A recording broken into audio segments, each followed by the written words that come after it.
Pico de Gallo. La charla, el encuentro, está aquí. Pico de Gallo. Comenzamos. ¿Qué tal? Muy buenos días. Estamos ya en el programa Pico de Gallo y como lo hemos anunciado en nuestro periódico, el Órale que Chiquito, tenemos un panel de expositores que pues conocen, son conocedores de la realidad que prevalece en nuestra entidad, son analistas ya bastante prestigiados, conocidos, connotados y bueno, vamos a los nombres. Jesús Nevares Pereda, ya lo conocen ustedes, lo hemos presentado en varias ocasiones aquí con nosotros. Eduardo Ortega Solano también es brillante editorialista de El Órale que Chiquito. Gracias, Carlos, a tus órdenes como siempre. Y Rafael Herrera Piedra, pues que ustedes también ya lo conocen, ha estado también en varias ocasiones aquí con nosotros, fue editorialista desde hace varios años en el espacio noticioso de nuestro noticiario ordinario. Pues buenos días. Buenos días, Carlos. Buenos días. Buenos días. La agenda de esta semana, sin duda alguna, que ha estado centrada desde el domingo. Justamente desde el domingo tenemos una semana que ha estado bastante comentado la fuga de Joaquín el Chapo Guzmán. Bueno, pues ha sido agenda nacional e internacional, ha sido una noticia la fuga del Chapo Guzmán, pues que ha dado la vuelta al mundo de manera inmediata, rápida, generó muchos tipos de reacciones, todas sin duda adversas, y pues vamos a justamente a analizar esta situación con los expositores y analistas que se encuentran con nosotros.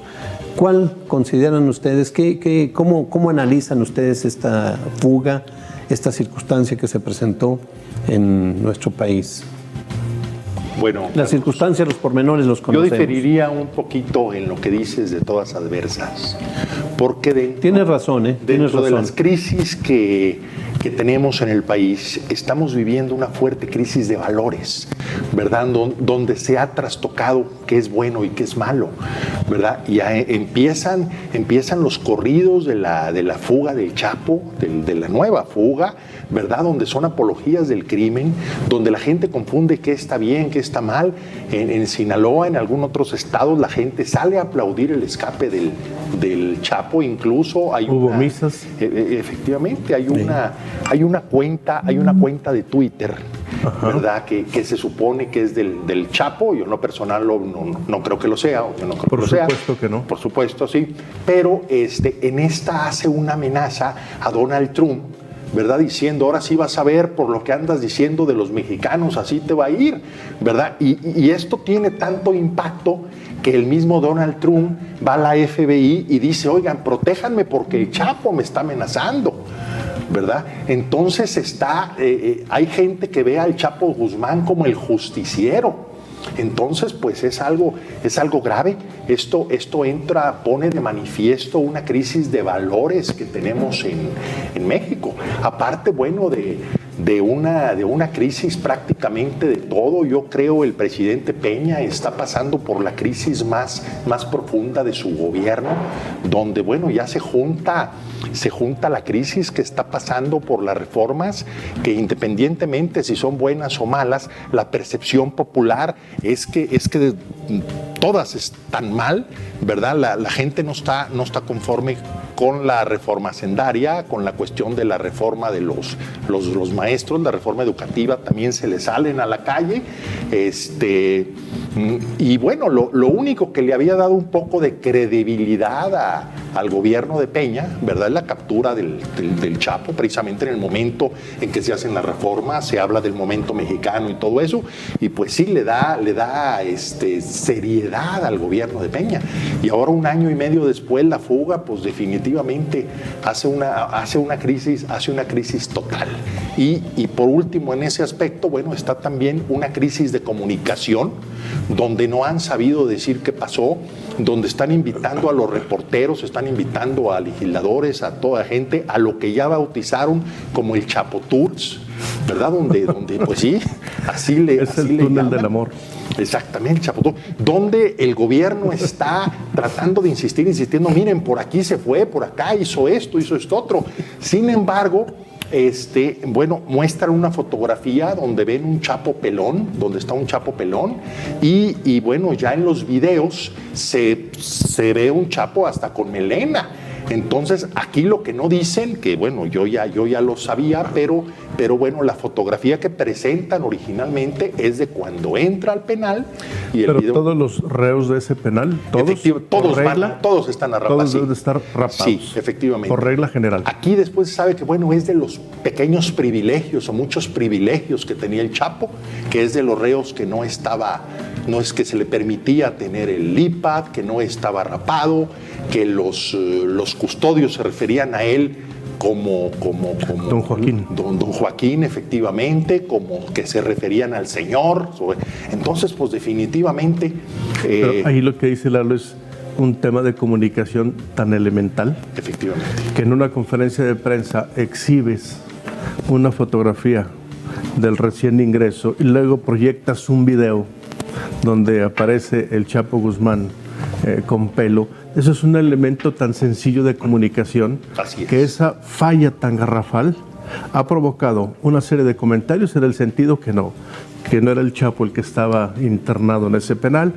Otra versión que no fue en el túnel del amor, sino que salió por la puerta central. Es decir, en temas de comunicación, un desastre. Así es. Sin duda. La verdad es que el impacto de la fuga del Chapo Guzmán ha trascendido los niveles de la, por una parte, de la credibilidad del Estado mexicano y segundo, el cuestionamiento muy fuerte de los espacios internacionales a la seguridad de los penales. Es decir, el Chapo Guzmán forma parte de los más de 300, en algunas ocasiones he oído que 1000 presos que se han fugado de diferentes cárceles del país, del 2009 al 2013 o al 2014. Es decir, aquí hay una gran cantidad de fugas de reos que no se dicen, que se han omitido, que no se conocen, pero que en el caso del Chapo Guzmán, algunos de sus lugartenientes ya se habían estado fugando por túneles. Es decir, ya habían estado utilizando... Son especialistas. El túnel, sí, el túnel con fugas como un método de fuga. Y que esto debería de haber sido, pues, no sé, considerado por quienes tenían al hombre más peligroso del país detenido. Y hay una serie de cuestiones que uno no se explica. ¿Por qué no lo cambiaban de celda de manera periódica? Era parte de los privilegios. La celda número 20 era prácticamente su hábitat inamovible. Pero era parte de los regímenes de privilegio que él había obtenido. Que él había construido. Y entonces, no es cierto de que había un sistema de seguridad, había un sistema de relajamiento. De relajamiento y de permisibilidad, que en un principio me parece que se intentó eludir, pero después ya no se pudo. Y cuando va el secretario nacional de Seguridad y el procurador de Justicia y el secretario de Gobernación y el del CISEN y no sé quién más a una reunión bicameral, pues empiezan a aceptar, pues, y terminan diciendo: es responsabilidad del Estado mexicano, porque ¿a quién se le puede echar la culpa? Pero yo sostengo que el presidente Peña Nieto tiene el enemigo en casa, que no es ni la izquierda, no es ni nadie, no es ni quien lo está vulnerando. Hay una vulneración desde el interior del gobierno por un sector que no se ha podido definir quién, pero que la ha estado creando una serie de escenarios que le han traído como consecuencia una debilidad muy fuerte. Pero a ver, desde Tlatlaya, desde los chavos de Ayotzinapa, desde la Casa Blanca, desde la situación de Jalisco, es decir, ahí las deficiencias han sido de los los organismos de seguridad y la falta de comunicación que ha habido con él para decirle cómo ha estado la situación. Y entonces le dicen una cosa que no es cierta. Pero ¿quién se la hace? ¿Quién le está preparando? ¿Quién le ha estado construyendo esa debilidad? Para mí esa es mi hipótesis, que pudiera ser o no válida, pero bueno, pues me da mucha desconfianza, pues. Sin duda que algo está sucediendo ahí en el equipo de inteligencia de Peña Nieto, en Gobernación. Su seguridad ha estado filtrando información, algo sucede de manera grave al interior del gabinete, no es ya una casualidad. Yo creo que hay algo que hay que destacar también para ver el poderío del Chapo dentro del penal, es que es capaz de organizar una huelga de hambre hace algún tiempo, ¿verdad? Se supo que entre él y la Barbie, dos de los delincuentes más, no se puede decir, exacto, no se puede decir más prestigiados, ¿verdad? Porque definitivamente sería un grave error, pero sí, pues por lo menos más mediáticos, ¿verdad? Organizan una huelga de hambre por ahí, o sea, ¿de qué privilegios gozan en una cárcel de alta seguridad donde se supone que simplemente el comunicarse entre ellos, pues es algo que no es fácil? No es permitido. Exactamente, entonces pues esto pone en evidencia no solo la vulnerabilidad del sistema carcelario mexicano, pone en evidencia la gran corrupción que definitivamente esto, bueno, va desde lo más bajo hasta lo más alto en este proceso del Chapo, en este incidente. Digamos, ya han pasado 8 días y lo único que se ha logrado es aprender a siete custodios, ¿verdad? Pues justo los custodios, ¿qué realmente? O sea, los custodios, el director del penal, yo considero no pueden hacer, o sea, solos hacer una cosa de este tipo. Otra cosa que es increíble, que yo realmente no encuentro ni cómo lo están diciendo, ni cómo lo están sosteniendo, es respecto a la construcción del túnel, ¿no? Definitivamente se sabe que esa cárcel está entre anillos de seguridad, hay 3 anillos de seguridad. Desde que pasan el primer anillo, pues se acerca gente a preguntar a ver qué necesitan, qué está pasando, ¿verdad? La casa que comunicaba al penal está en el primer anillo, o sea, ya debieron haber pasado. ¿Violaron los anillos con el túnel? Pues exactamente, violaron los anillos con el túnel, o sea, definitivamente, yo comentaba en un principio de la semana, yo dije, bueno, es que no puede escaparse quien no está preso, y no voy a entrar a la especulación que no era y cosas así, ¿no? ¿Verdad? Pero simplemente como se dan las cosas, como se están dando las cosas, yo creo que se revive la hipótesis de la entrega concertada, ¿verdad? Donde él dice, bueno, pues yo voy a entregarme con ciertos privilegios, y como dice Edgardo Buscalia, son privilegios que al final de cuentas no le cumplen, y dice, simplemente me voy, ¿verdad? Entonces, aunque estaba ahí, si yo no me cabe duda que era el Chapo el que estaba, pues probablemente no estaba preso, nomás estaba por ahí.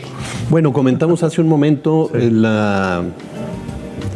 la realidad que se está viviendo en términos de seguridad, de que Peña Nieto está muy vulnerado, hay una fuga informativa grave para ser un presidente de la República.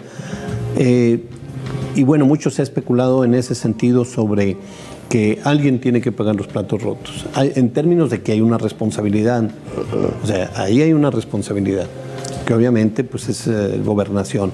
¿Qué es lo que debe de pasar allí? ¿Qué es lo que, desde el punto de vista de ustedes, qué cambios debe de hacer el presidente?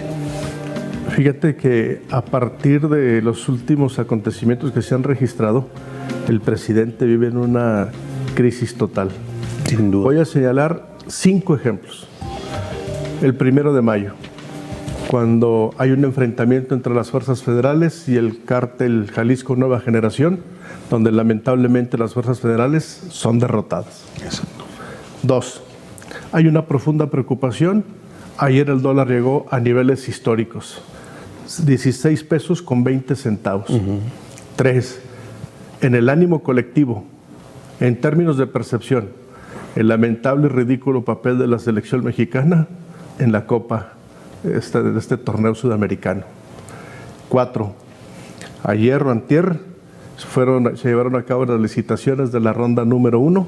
Exacto. Y se ofrecieron 14 campos petroleros y únicamente concursaron 2. Y de esos 2 se está generando un escándalo mediático porque uno de los que obtuvieron la licitación es cuñado del expresidente Salinas de Gortari.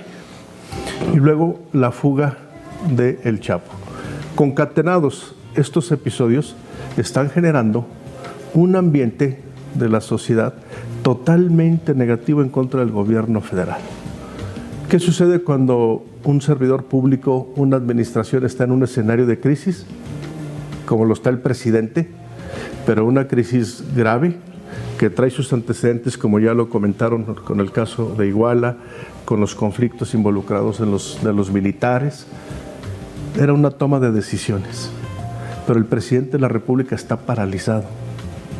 Como dijo Raimundo Riva Palacio, el secretario de Gobernación debió haber denunciado por dignidad al momento de que se consumó la fuga del Chapo, y que en el plano internacional y en el plano doméstico, en el internacional, un ridículo tremendo, a grado tal que la inminente embajadora de los Estados Unidos en nuestro país dice que Estados Unidos está defraudado por la fuga del Chapo, porque cuando el Chapo fue capturado, la información de inteligencia, el proveedor fue la DEA, y quien operó su captura en Mazatlán fue la Marina.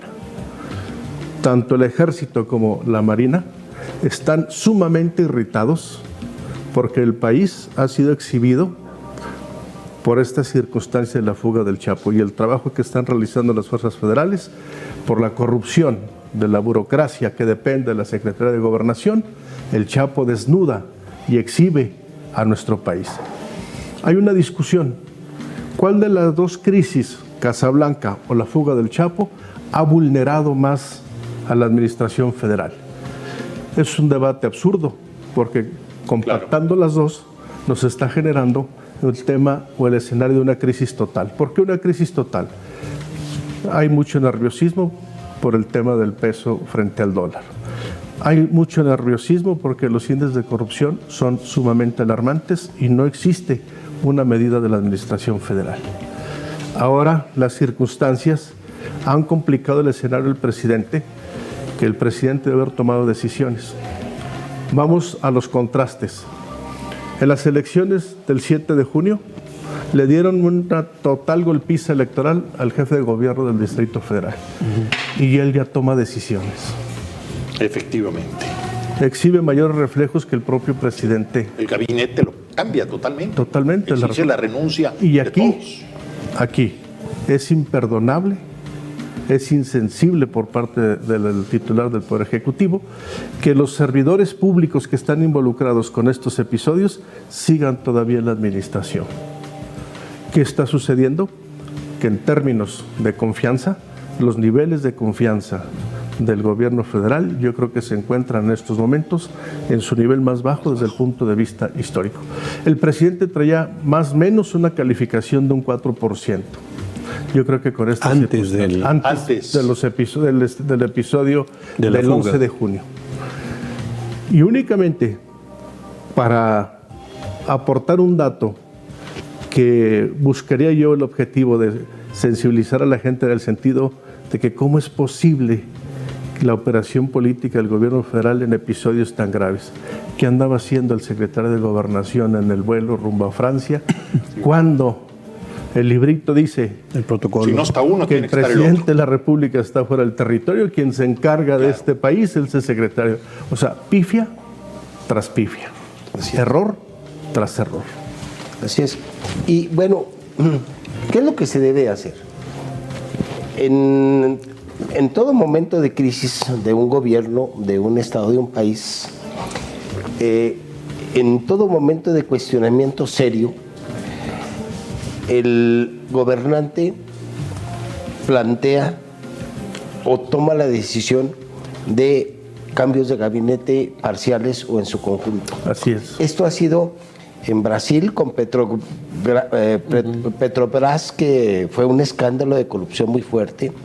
Fue en Chile, fue en Francia. Es decir, esta es una toma de decisión para regresar la credibilidad del gobierno a sus gobernados en un momento de fragilidad. como bien lo dice el licenciado Rafael Herrera, se hace en el Distrito Federal, ante una situación que confrontó a la ciudadanía con el gobierno del DF en el proceso electoral y tomó una decisión. Y uno se pregunta, ¿qué es lo que está pasando con el presidente? ¿De quién es rehén el presidente para no tomar una decisión de esta naturaleza? Pero también me parece que por una situación de lealtad a mismo México y de lealtad al gobierno, todo el gabinete debería haber puesto a disposición del presidente de la República su permanencia en el gobierno. Todo el gabinete. Debe haber renunciado. Debería de haber renunciado para darle un margen al presidente de tomar una decisión, de hacer una valoración. Porque correcto. Finalmente se le está cayendo.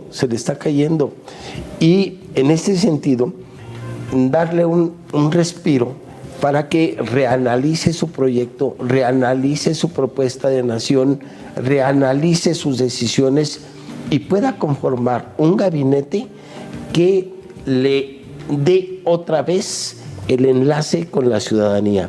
Pero no solamente con la ciudadanía. A ver, ¿cómo está el sector económico ante una gravedad del disparo del dólar? ¿Cómo está? Pues debe de estar ahorita en una angustia. Por supuesto. Pues, todo el sistema económico debe estar en una situación de angustia. Por decir, uno de los elementos fundamentales de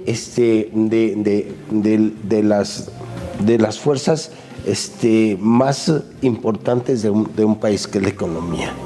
Y podemos irnos en otras, ¿no? En otras. Entonces, ante una situación así, bueno, pues los secretarios de Estado deberían de renunciar o de poner a disposición del presidente su permanencia en el gabinete. Y no se ha hecho, definitivamente. Bueno, lo que se habla es que Osorio Chong no ha renunciado porque está haciendo las veces de pararrayos, ¿no? Pues ya es un pararrayos ya no muy sirve. gastado, ¿verdad? Muy deteriorado. Pero definitivamente eso a lo mejor en un principio, muy al principio era válido, ¿no? O sea, el proteger un poquito al presidente, decir para que la crítica se centre. Entre más información está fluyendo, sí, más se el desnuda desprestigio, definitivamente. la debilidad Definitivamente. del sistema penitenciario y, por razones obvias, del responsable en la estructura orgánica del gobierno federal, que es la Secretaría de Gobernación. O sea, episodios como los que hemos estado narrando ya hubieran generado, sin lugar a dudas, incluso antes del sábado 11 de junio, una renuncia de esta naturaleza, porque están cuestionados el secretario de Comunicaciones y Transportes por el tema de la presunta corrupción en diversas licitaciones y inversiones en el tema de infraestructura. Obvio decir, el secretario de Gobernación, que siempre desde hace rato ha estado sumamente cuestionado. El secretario de Educación. Bueno, pues todos, es que definitivamente. Ese es un trofeo que está todavía en la vitrina y afea el rostro del gobierno federal. Digo, un señor tan incompetente y todavía lo mantienen ahí, o sea, es absurdo, ¿no? Sí, pero ¿de quién es rehén realmente bueno, el presidente? aquí la pregunta es, desde el punto de poder? vista de ustedes, la pregunta es, ¿por qué no ha tomado esa medida Peña Nieto? ¿Qué es lo que pasa? ¿De quién es rehén? Ya lo comentaba Nevares Pereda. ¿Qué es lo que pasa? Ustedes sangrando por lo que está pasando en este país. Para mí regresamos en un momento para que analicen la respuesta, porque definitivamente es importante. Pues sí. Hay que ver qué es lo que pasa realmente, porque bueno, pues ya de manera general ya fue analizada la situación. Obviamente hay muchos recovecos, muchas circunstancias que se pueden comentar, pero la pregunta clave, ¿por qué no toma decisiones el presidente de la República? Regresamos en un momento. Seguimos en el programa Pico de Gallo. Les recuerdo, está con nosotros Eduardo Ortega Solano, Jesús Nevares Pereda y Rafael Herrera Piedra. Nos quedamos en el segmento anterior con la pregunta, ¿qué es lo que realmente consideran ellos, nuestros expositores, que está sucediendo con Peña Nieto en virtud de que no toma decisiones? Ya lo sabemos, es sumamente notorio su falta de decisiones para cambiar su gabinete, pero ¿qué es lo que pasa? ¿Por qué no lo hace? Desde el punto de vista de ustedes, Rafael Herrera Piedra, Bueno, ¿qué es lo es que evidente que durante las crisis que en estos casi 3 años de la administración, que las crisis se han multiplicado, la actitud y el comportamiento presidencial es no ceder ante las presiones que generan las diferentes crisis que se le han presentado. En una declaración que hizo el jefe del gabinete al periódico El País, en el contexto de la crisis de los normalistas de Iguala, Aurelio Nuño dijo que el presidente no va a ceder a las presiones de la comentodocracia, es decir, de un segmento de la opinión pública que tiene expresiones en los medios de comunicación. Sin embargo, derivado de los acontecimientos a que yo me he referido, en la crisis del peso frente al dólar, la espectacular fuga del Chapo y el ridículo internacional de nuestro país, el tema de la fallida Ronda 1, más los otros acontecimientos que han comentado tanto Lalo como Jesús, es evidente que el presidente se encuentra dentro de una parálisis en la toma de decisiones. Y ellos opinan, ellos creen, ellos son de la idea que las crisis son circunstanciales y son efímeras, que con el tiempo se pasan y se olvidan. Sin embargo, hay una acumulación de crisis. Pero por otro lado, también tenemos que decir que los resultados electorales del 7 de junio pues son resultados que le dieron oxígeno al presidente de la República. Y si antes de las crisis menores no tomaba decisiones, y con estos resultados ellos obtuvieron una bocanada de aire puro para poder transitar de esta multiplicación de crisis al proceso electoral y obtener resultados favorables, pero ahora esta circunstancia ya lo obliga a la toma de decisiones. Es público, es la percepción de que en este país la toma de decisiones descansa básicamente en 4 personajes: el presidente de la República, el secretario de Gobernación, el secretario de Hacienda y el jefe del gabinete. Y en las discusiones públicas hay ahorita una intensa lucha y una intensa disputa por el control de este país. Y se han filtrado informaciones de que el jefe del gabinete ha movido una serie de columnas políticas para pegar al secretario de Gobernación bajo esta circunstancia que nosotros comentamos, de que después de las 10:52 del sábado 11 de junio, ya debe haber solicitado su renuncia. Sí, claro. Debió haberle facilitado la toma de decisiones al presidente de la República, pero el presidente se encuentra en una parálisis en la toma de decisiones. Sí, yo considero que el rescindir, al quitar a alguien definitivamente, yo coincido con lo que dice el licenciado Herrera, ¿verdad? Él cree que se va a ver como una muestra de debilidad, ¿verdad? Es decir, el ceder a los comentarios, el ceder a los ataques, ¿verdad? Pues es algo que como gobierno no podemos permitir. Entonces yo considero que está mal asesorado, y es presa de los grupos de poder, efectivamente, lo que dice Nevares, el enemigo está en casa. Yo creo se está dando una sucesión adelantada, ¿no? Una guerra por ver quién va a ser el sucesor de Peña Nieto. Ya empezó. Y eso, bueno, aparte de toda la cuestión de las crisis naturales que han sido muy fuertes, de todos los problemas, se está presentando zancadilla tras zancadilla, que pues lo están asesorando mal, lo tienen inmóvil, y pues ante la imagen pública se está proyectando que es un presidente que no nada, que es un presidente incapaz de tomar una decisión, y se está acabando la poca credibilidad que pudiera tener, que yo considero es lo peor que le puede pasar a un político y más a un presidente de la República, porque si no tiene credibilidad no va a tener el apoyo de ningún sector de México, ¿no? De ciudad, nada, definitivamente. Internacional, efectivamente. Entonces, pues yo creo que ya está, ni su partido lo está apoyando definitivamente. Pues lo está traicionando. Entonces es muy grave lo que está pasando. Jesús Nevares Pereda. Aquí veríamos a quién está beneficiando esto. ¿Qué intereses están involucrados en esta situación de crisis de gobierno, y yo creo que ya crisis de Estado? ¿Cuáles son los grupos que se perfilan para en un momento dado ser partícipes de una contienda electoral para disputar o para obtener el gobierno. La llegada de los tecnócratas al gobierno no ha sido lo más afortunado posible. A partir de su llegada se han agudizado una serie de situaciones fundamentalmente económicas y de seguridad o de inseguridad, como se quiera ver. Es decir, ha habido un proceso gradual de empobrecimiento de la ciudadanía, de la llegada de capitales extranjeros que han desplazado los nacionales y la presencia del crimen organizado. 3 elementos que se han generado a partir de la llegada de los tecnócratas. Sin embargo, estos tecnócratas mantienen su proyecto neoliberal. Eso es lo que está pasando en el gobierno actual. Es decir, ellos desdeñan, minimizan, hacen a un lado las reacciones, las percepciones de la falta de credibilidad y de confiabilidad en función de su proyecto. Y me parece que el más engañado en este país es el propio presidente, en donde le dicen, como efectivamente yo así comparto la opinión, no pasa nada, son problemas coyunturales que cualquier gobierno los tiene.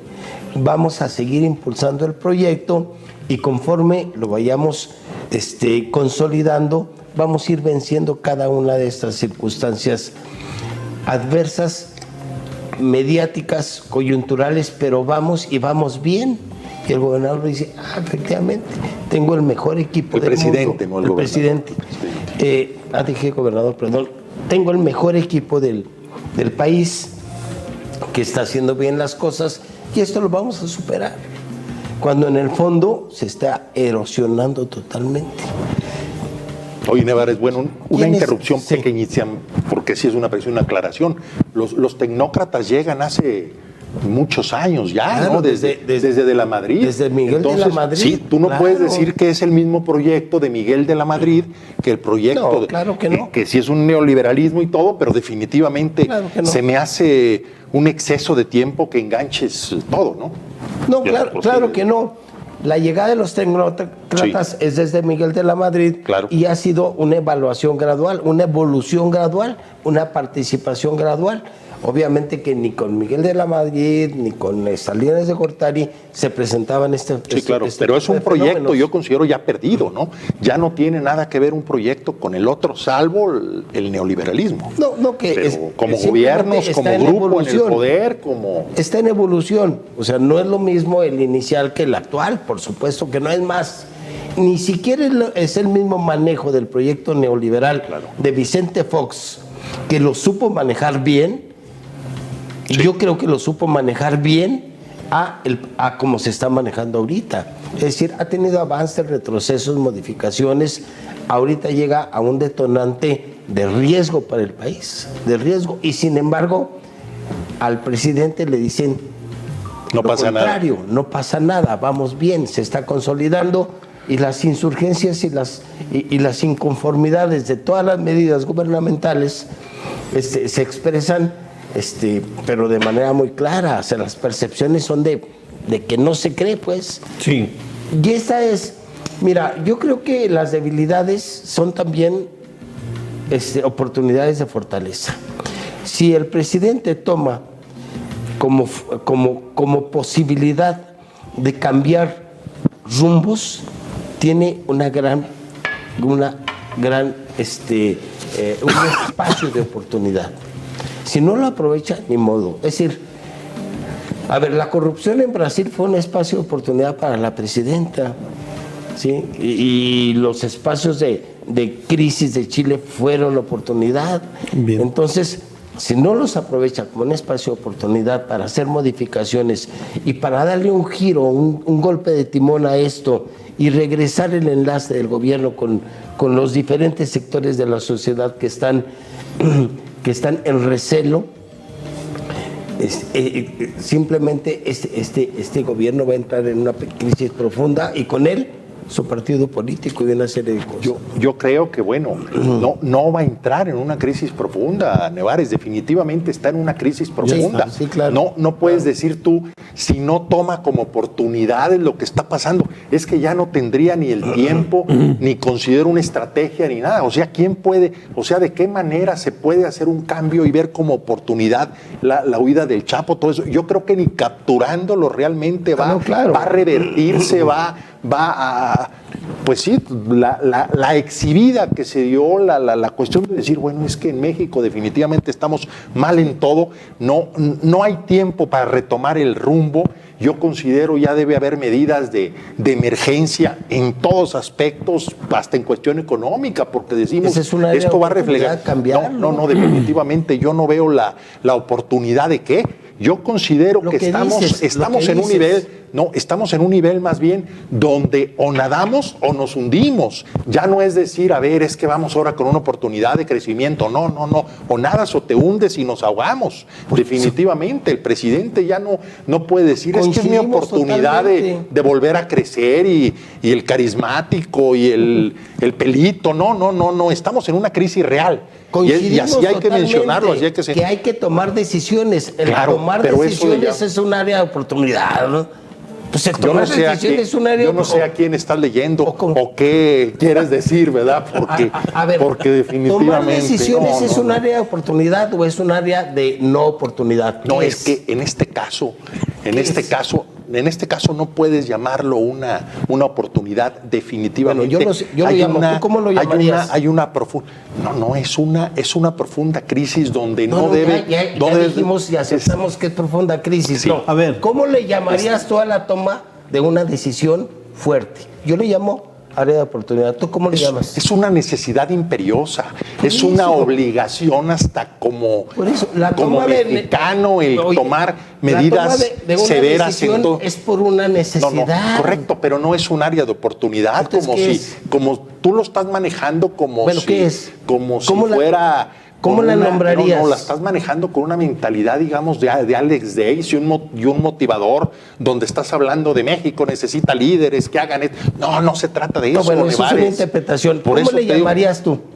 Bien, vamos no dice nada. No puedo decir cómo la llamaría porque nos censuran, porque es una palabra muy fea. No. Pero pues oye, ¿cómo lo llamaría? No hay palabras feas, hay palabras inteligentes. Y cuando le falta a uno la inteligencia, pues ya, yo creo. Llaman y se comunican con nosotros, parte de la ciudadanía, dice, los penales de máxima seguridad se deberían privatizar a autoridades extranjeras para que la corrupción se acabe.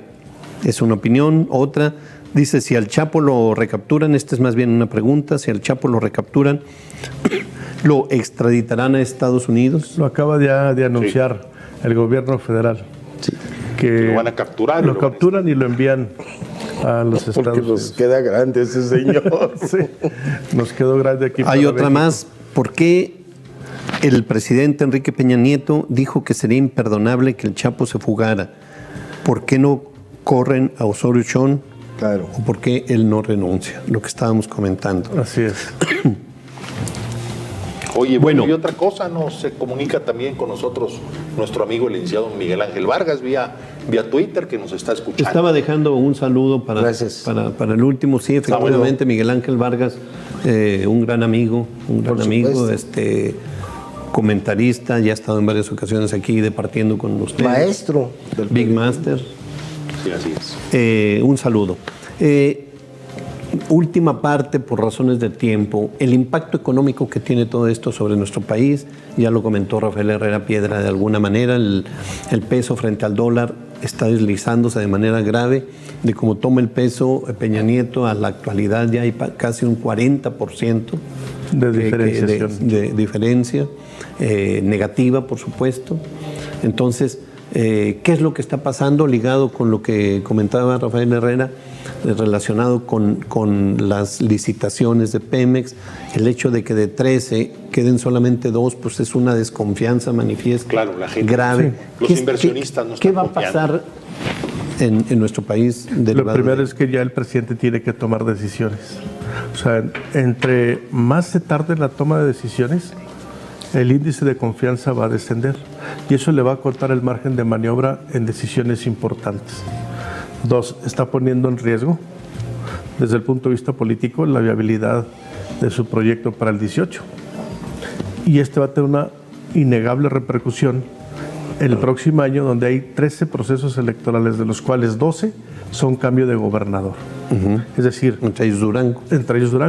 Va a ser un lastre la administración federal para los candidatos y el propio partido en el poder.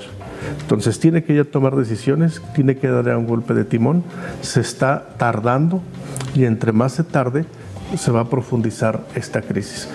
Porque si vemos desde el punto de vista mediático, y uno no lo quisiera, pero el empoderamiento del Chapo como un personaje popular es sumamente grave ante la evidente, notable y contundente caída de un gobierno en términos de confianza. ¿Hay mediciones ya de la confiabilidad ahorita, posteriores a la fuga del Chapo? Yo creo que van a salir en el corto plazo.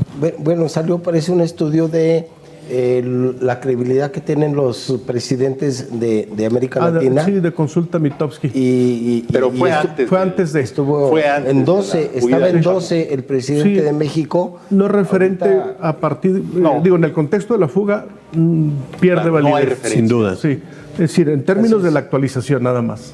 Claro. Sí. Entonces, todo coinciden pues en que va a haber mientras no haya cambios fuertes, importantes, yo estoy de acuerdo. va a continuar la economía a la baja. Sobre todo, el peso frente al dólar. Ahora, y mira, porque arrastra proyectos gubernamentales de todos los estados de la República. Todos tienen un proyecto de industrialización, de desarrollo, de visión de economía. Los arrastra, Dentro de la presencia y ya de manera rápida por razones de tiempo, dentro de la presencia que tiene la importancia política, tiene la figura presidencial, el presupuesto cero en todo el país, ¿qué impacto va a tener? Otra cosa. Ese es otro tema. Sí. Por eso un comentarista, así como desde el punto de vista presupuestal vamos a iniciar con el presupuesto cero, también tenemos que iniciar con el gabinete cero. Efectivamente, eso es muy acertado. Yo coincido con el licenciado Herrera, ¿verdad? Pues sí, retomar esto, y no como dice Nevares, como un área de oportunidad, sino como un área de subsistencia. Bueno, ya encontraste una palabra decente, pues. Bueno, pues es que la otra sí. Sí, te estuviste bien apurando. Porque hay que tomar en consideración. Y aquí la cuestión de la moneda originalmente no era cosa política propiamente, era la cuestión internacional del petróleo, todo, pero ahorita sí es cosa política, donde yo considero que el dólar se puede ir a cantidades inesperadas, insospechadas. Es terrible eso. El dólar se disparó por el fenómeno de Grecia y su repercusión en la economía mundial. Sin duda. Pero ahora sí está. Bueno, otro detalle nada más para dejarlo marcado para la próxima y bueno, pues para el público radioescucha, televidente. Aún falta todavía que toquemos más fondo en función de las reformas legislativas que se han hecho en el tema laboral, en el tema magisterial, en el tema de salud. La cosa de los maestros se está aprendiendo totalmente. El tema educativo, la reforma laboral, que esto tiene sus repercusiones en la ley de seguro social con los pensionados. Empieza la especulación de la privatización, que aunque no sea así, si mediáticamente es algo que permea, y con la estrategia de comunicación que están manejando, pues la gente más piensa allá de la que se va a estrategia privatizar. Por eso, sí, pero por lo mediático. Bueno, es que al sacar del cuadro básico de atención en el seguro social enfermedades tan proliferadas en la ciudadanía, como es el cáncer, como es la diabetes, es muy grave. Es todas las enfermedades degenerativas, va a generar una crisis fuerte que sin duda le va a repercutir para el 2018. 16 y 18. Así es. Entonces, bueno, pues fueron asuntos que se nos pasó. Me hubiera gustado que lo hubiéramos abordado, pero de manera general, estos van a generar una crisis más grave. O menos anuncios, porque más de la mitad del programa fueron anuncios. Perdón. Mandamos sin duda Claro, oye. un saludo a Miguel Ángel Vargas. Un saludo a Miguel Ángel Vargas, nuestro amigo. Pues nos despedimos. ¿Algo más que se quiera agregar en 20 segundos? No sé si tengan esa capacidad de concreción. Pues Rafael, Jesús Nevares. diría auxilio, socorro. Bien. No, pues nada más agradecerte que me hayas invitado y espero pues sigan esas invitaciones y muchísimas gracias a todos los radioescuchas. Bien. Rafael, Si no toma decisiones el presidente en el corto plazo, la crisis se va a profundizar. y el dólar se va más a la baja. Perdón, el peso frente al dólar. Bueno, pues les agradecemos que nos hayan acompañado, agradecemos al público Radio Escucha, televidente, que nos haya acompañado en este programa Pico de Gallo. Sin duda que la próxima semana tendremos temas de su interés. Por lo pronto nos vamos a un espacio para que Jesús Nevares Pereda y Eduardo Ortega pues definan a ver qué fue. Sí, pero ya fuera del aire. Pero fuera del aire ya no nos inspiramos. Danos siquiera Les otros 15 agradecemos mucho que nos minutos. hayan acompañado. Que tengan Pues sí, muy buen día.